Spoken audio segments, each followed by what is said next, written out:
পিথি, তুমি নতুন করে বাঁচতে শিখেছো। এর মতো একটা ছেলের সাথে তোমাকে মানায় না।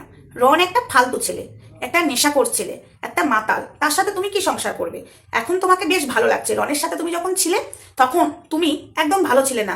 আমরা বুঝতে পারি গো, তুমি মুখ ফুটে কিছুই বলতে না। কিন্তু এখন তুমি এত আনন্দে আছো, এত খুশিতে আছো, বোঝাই যায় না তোমার মন খারাপ আছে। বোঝাই যায় না তুমি রনকে ছেড়ে খারাপ আছো। তবে ভালো থাকো বোন, এইভাবে এগিয়ে চলো। ওর ওর মতো একটা নোংরা ছেলের সাথে না সম্পর্কে থাকাই ভালো। নিজের জীবনটা নষ্ট করো না। রন একদম ভালো ছেলে না, তোমাকে কোনোদিন রন খুশি রাখতে পারবে না। এবং তুমি যখন রনের কাছে ছিলে তখন তুমি ঠিক ভালো ছিলে না, সেটা পুরো বোঝাই যেত।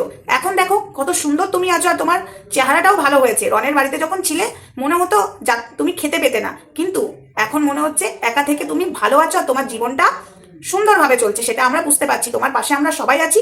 কিন্তু রনকে আর তোমার জীবনে ফিরিও না, একদম ছেড়ে দিয়েছো, ভালো করেছো। পারলে ডিভোর্সটা দিয়ে দিও। বাহ বাহ বাহ বাহ, এত সুন্দর করে প্রীতিকে বুঝাচ্ছে। আর ওখানে 318টা মতো লাইক করেছে, মানে এই কমেন্টটাকে 318 জন সাপোর্ট করছে। আচ্ছা বন্ধুরা, প্রথম কথা, রন প্রীতিকে ভালো রাখেনি, তাহলে প্রীতি থাকলো কি করে?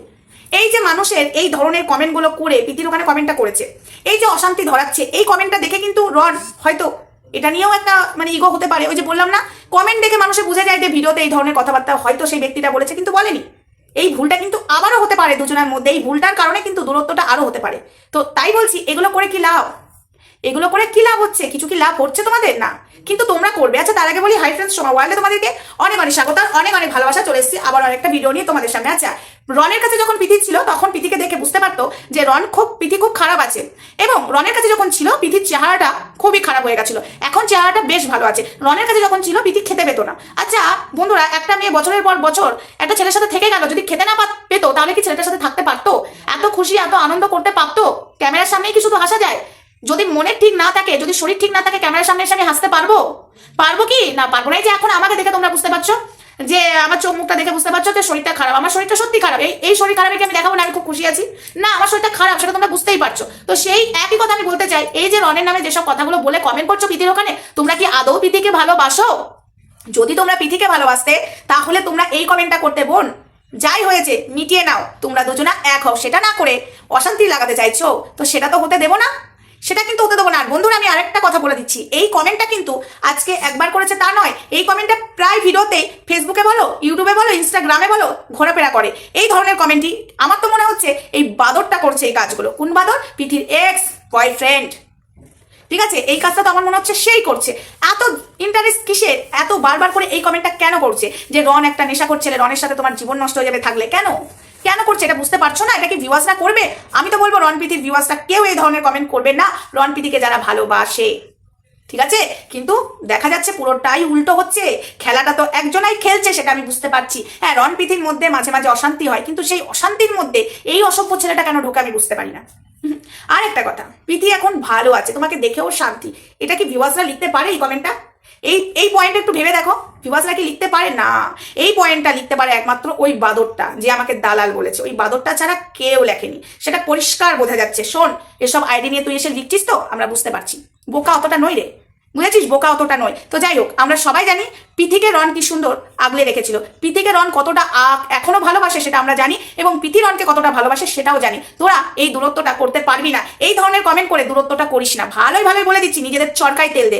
আর একটা কথা কি জানো তো, আমাকে একজন কমেন্ট করেছো যে রায়বাঘিনী ননদিনীকে নিয়ে কিছু বলো। দেখো, যখন আমার রায়বাঘিনী ননদিনীকে নিয়ে কিছু বলার থাকে আমি অবশ্যই বলবো। যখন আমি বুঝতে পারি এই কাজটা রায়বাঘিনী ননদিনী করেছে, তখনই আমি বলি। যখন দেখছি রায়বাঘিনী ননদিনী কিছু করেনি, তাকে টানবো কেন? তাকে টেনেই বা কথা বলবো কেন? ওই স্বভাবটা আমার মধ্যে নেই গো। তাই একটা কথা তোমাদেরকে বলি, শোনো, এই ধরনের কমেন্ট আমাকে করবে না। যখন আমার রায়বাঘিনী ননদিনীকে বলার হবে আমি তখনই বলবো, বুঝেছো? তো যাই হোক, আমাদের রন খারাপ, প্রীতি খেতে পেতো না। আমি এটা বুঝতে পারছি না, প্রীতি খেতে পেতো না, রন খারাপ, তাহলে এতদিন প্রীতি রইলো কি করে রনের কাছে? এই জায়গাটাই আমার একটুখানি অবজেকশন আছে। একটা মেয়ে যদি খেতে না পায়, একটা মেয়ে যদি সুখী না থাকতে পারে, তাহলে সেই মেয়েটা কি শুধু ওই ভালোবেসেই থেকে যাবে? পেটে খাবার নেই, শান্তি নেই, ভালোবাসা থেকে থাকবে? ওই ভালোবাসা না জানলা দিয়ে বেরিয়ে যাবে। পেটে যখন খাবার পড়বে না, ভালোবাসা চুলোয় যায়। পেটের জ্বালা কি জ্বালা একটা পিঁমড়েও বোঝে। ঠিক আছে, ভালোবাসাই যদি পেটের জ্বালা মিটিয়ে দিত, তাহলে হয়তো ভাতের চাল ডালের দাম এত বাড়তো না, ওই ভালোবাসাতেই পেট ভরে যেত, আর বাজারের চালও হতো না, চাষিরা ধানও করতো না। ঠিক আছে, ফালতু কথা বলার একটা লিমিট থাকে। তোমাদের মতো কিছু অসভ্য ভিউয়ার্সরা আছো, অশান্তি লাগাও। আর একজন তো আছে একটা বুড়ি, ঠিক আছে, আমাদের এদেশে থাকে না, বাইরে থাকে, ওই বুড়িটা সবার মাঝখানে অশান্তি লাগায়, রণপ্রীতির মাঝখানেও অশান্তি লাগাবার চেষ্টা করছে, চালিয়ে যাচ্ছে। যদি সাকসেস হয়, বুড়ি তুমি কোনোদিনই সাকসেস হবে না আমি যতক্ষণ আছি। তো যাই হোক, তো বন্ধুরা দেখো, অশান্তি হয়েছে রণপ্রীতির মধ্যে, সেটা আমরা সবাই জানি, না জানা কিছুই নয়। ওরা দুজন দুজনকে কাদা ছোড়াছুড়ি করছে সেটাও দেখতে পাচ্ছি, কিন্তু আমরা এটাও দেখতে পাবো দুজন দুজনের ভাবও হয়ে যাবে। একটু ওয়েট করো, সবটাই দেখতে পাবে। তো যাই হোক বন্ধুরা, ভিডিওটা আমি বেশি বড় করলাম না, ভিডিওটা ছোট্টর মধ্যেই রাখলাম। কেন বলো তো, এখন কদিন ধরে বড় ভিডিও হচ্ছে না। এই যে সরস্বতী পূজা গেলো, তোমরা দেখতেই পাচ্ছ, প্রচন্ডভাবে ব্যস্ত আছি, এই কারণে ভিডিও ঠিকঠাক আসছে না। একটু ব্যস্ত থাকবো আমি, সোমবার অব্দি একটু ব্যস্ত থাকবো, রবিবার কি সোমবার অব্দি ব্যস্ত থাকবো। ভিডিও আসবে তোমাদের সামনে, ভিডিও যে আসবে না তা নয়, ছোট ছোট করে ভিডিও আসবে। একটুখানি কষ্ট করে ভিডিও দেখো আমার, আর একটুখানি আমাকে একটু সময় দাও, আমি একটু ব্যস্ত আছি। রণপ্রীতিকে নিয়ে ভিডিও আসবে, আরো অনেককে নিয়ে ভিডিও আসবে, তোমরা শুধু ওয়েট করো। আর রণপ্রীতির খবর তোমরা অতি শীঘ্রই জানতে পারো, আমি বলছি বেশি দিন আর থাকবে না এই অশান্তি। মিলিয়ে নিও তোমরা, আমার কথা যদি না মিলে তো বলো। চলো সবাই ভালো থেকো, টাটা, বাই বাই।